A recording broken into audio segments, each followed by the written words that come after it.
Hi there, Keith here again from Target Property Spain, and I'm joined once again by my good friend Alex Radford from My Lawyer in Spain, and we are exploring visa options available to non-Europeans, specifically Brits looking to spend time in Spain. Today, we're talking about the non-lucrative visa.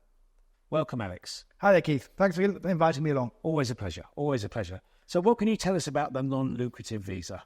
So basically, Keith, this was a visa that was in place before the UK even left the EU.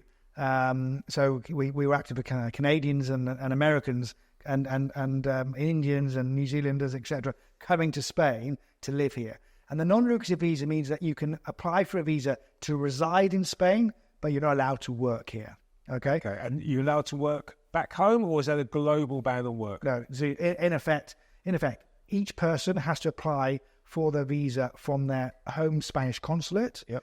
And they will ask them at the interview process, are you going to work in Spain, or are you working now? And if they say that they are working, they won't be granted the visa. Okay. So in effect, they're coming to Spain to reside and not work. Okay. But you're allowed to, for example, as I understand it, generate income from a rental property. You're allowed to draw on a pension.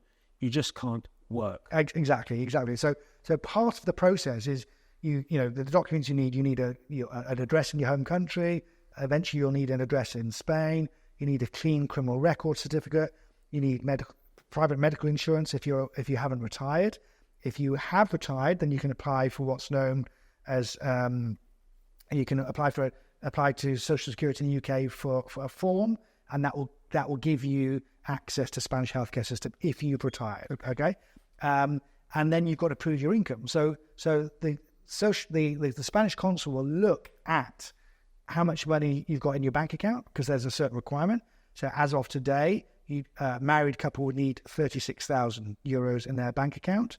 And when they come to renew it, so the visa is granted for 1 year. Yep. They get that visa from their home Spanish consulate. It takes about 2 to 3 months to get the documents together. They get the visa, they tell them when they want to come to Spain, and then they've got a 90-day period to come out to Spain and apply for the foreigner's identification card. Yep. Okay? And that card and visa lasts for a year.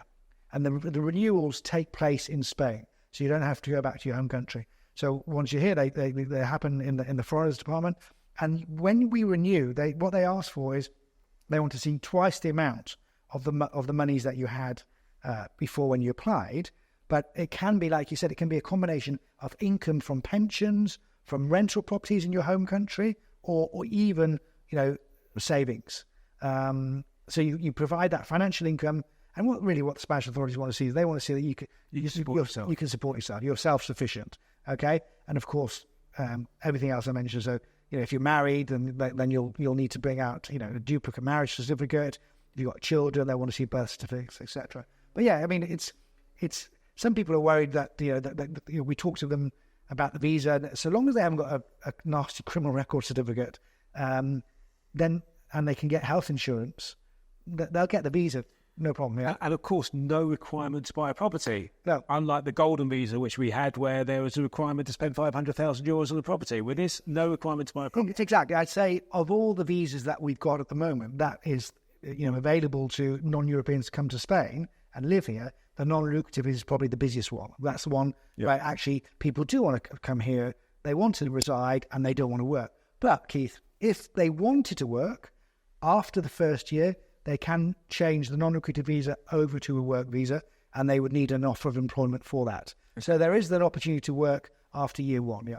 Because traditionally, to get a work visa without the non-lucrative visa is a bit more onerous, as my understanding. It's a lengthier and deeper process, Absolutely. Harder process to satisfy. Yeah, well, so you've got to put business reports together. So someone, before Brexit, for example, if we're talking about Brits, then you could come to Spain, say, look, look at that bar, I want to buy it, bang, and they could buy it, end of story. Now, they've got to basically apply, they've got to prepare a business report, set out how much money they're going to invest in the purchase of that bar, how many staff they're going to employ, prepare this business report, submit it to the Spanish consulate in the UK, and the Spanish consulate decides whether or not they're going to be granted the visas to work in this bar.